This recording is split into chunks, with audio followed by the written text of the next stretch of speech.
Bismillahirrahmanirrahim. Assalamu alaikum. Welcome to NGCon Academy. So now the first lecture is Introduction to Biology. भाई आपने अभी तक matric तक चीज़ों को ज़्यादा समझा नहीं है, सिर्फ रट्टे लगाए हैं।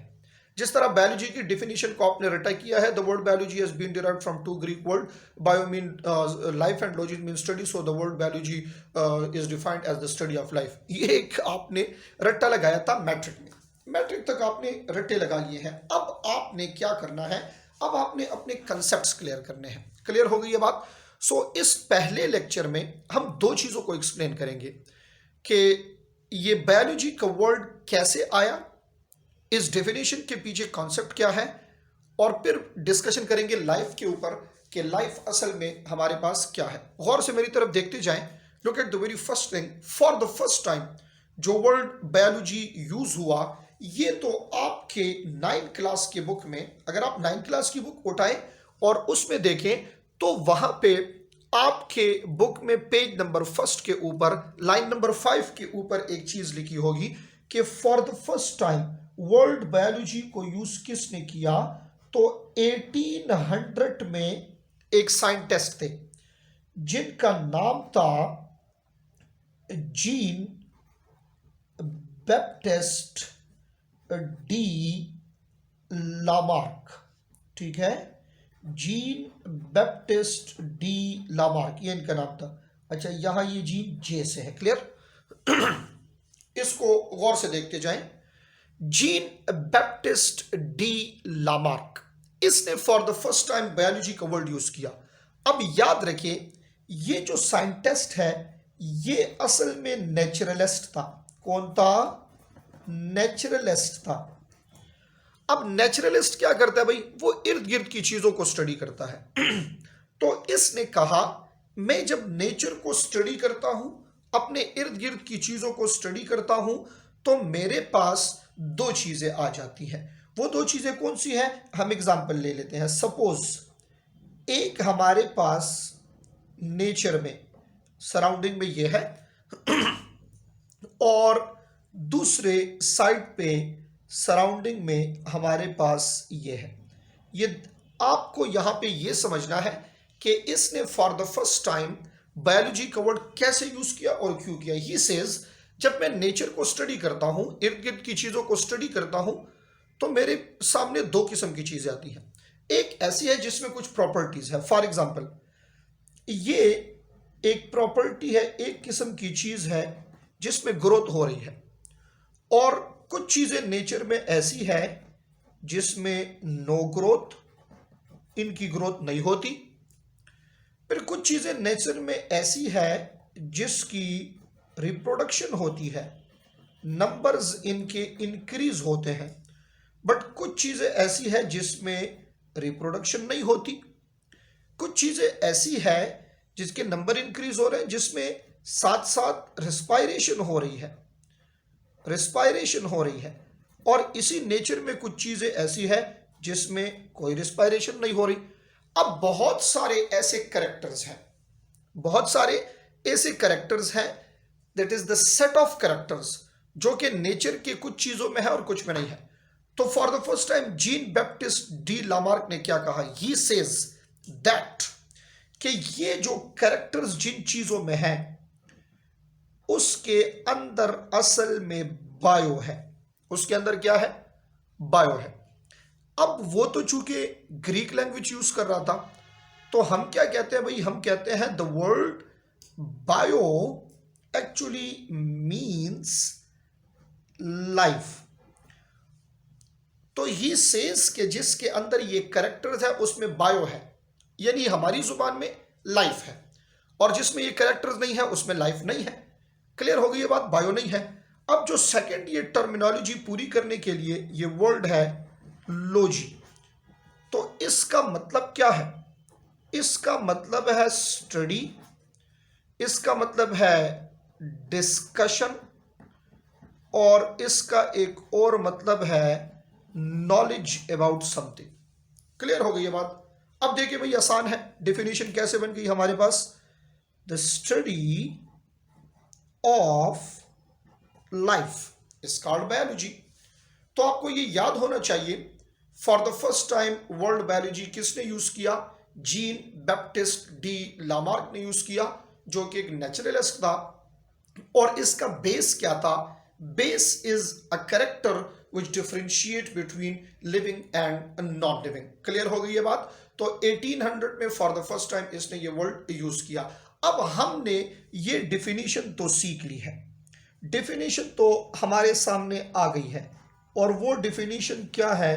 That the study of life is called biology. इसको तो आपने ऑलरेडी रट्टा किया हुआ है, ठीक है? That study of life is called biology. But the very most important thing जो आज हमने यहाँ पे डिस्कस करना है वो ये है कि ये लाइफ असल में क्या है। स्टडी ऑफ लाइफ को तो आपने बायोलॉजी कह दिया, बट यहाँ लाइफ ये क्या है?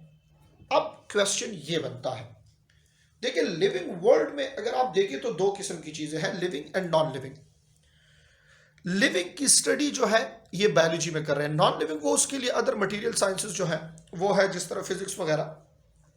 बट एक्चुअली ये लाइफ है क्या, इसको सीखना इंतहाई इंपॉर्टेंट है। मैं यहां एक डेफिनेशन लिख रहा हूं, वो डेफिनेशन कुछ यूं है कि the ability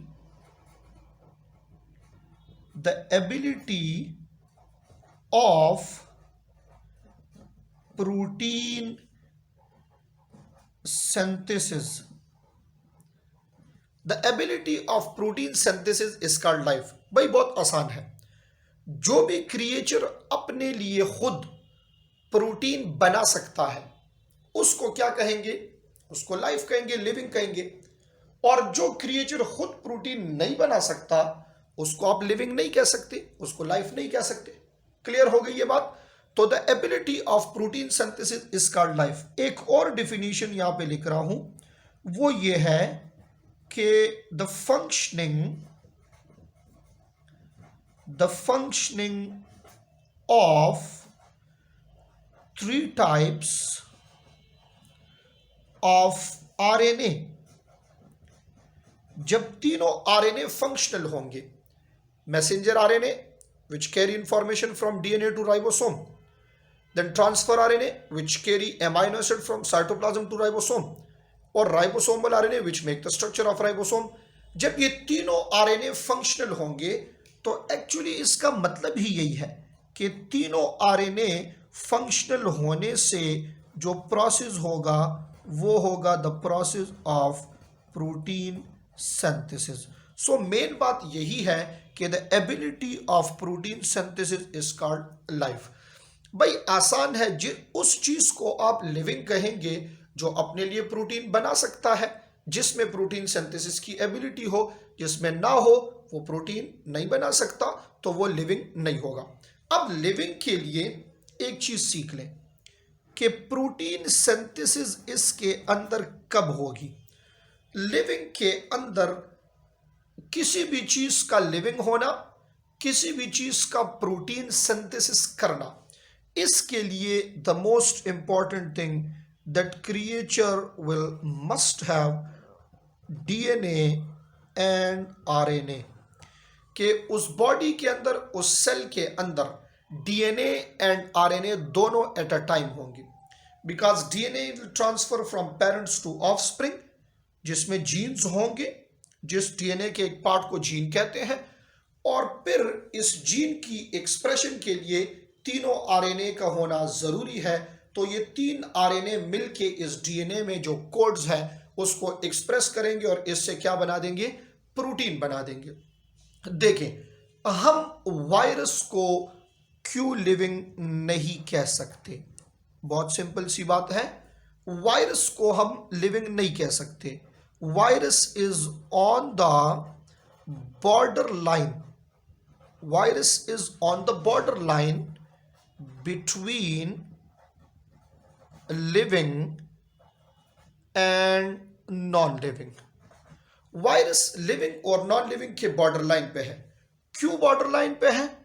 बिकॉज इसमें डीएनए और आरएनए दोनों में से एट अ टाइम एक होगा।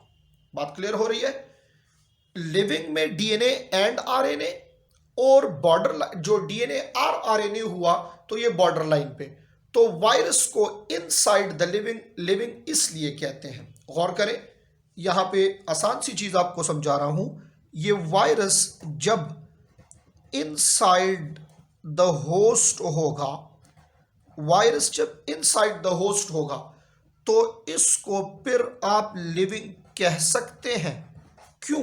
रीजन क्या है? देखें, अगर इस वायरस के पास अपना डीएनए है, डीएनए इसका अपना है, तो this virus will use RNA of a host, तो प्रोटीन सिंथेसिस हो जाएगी।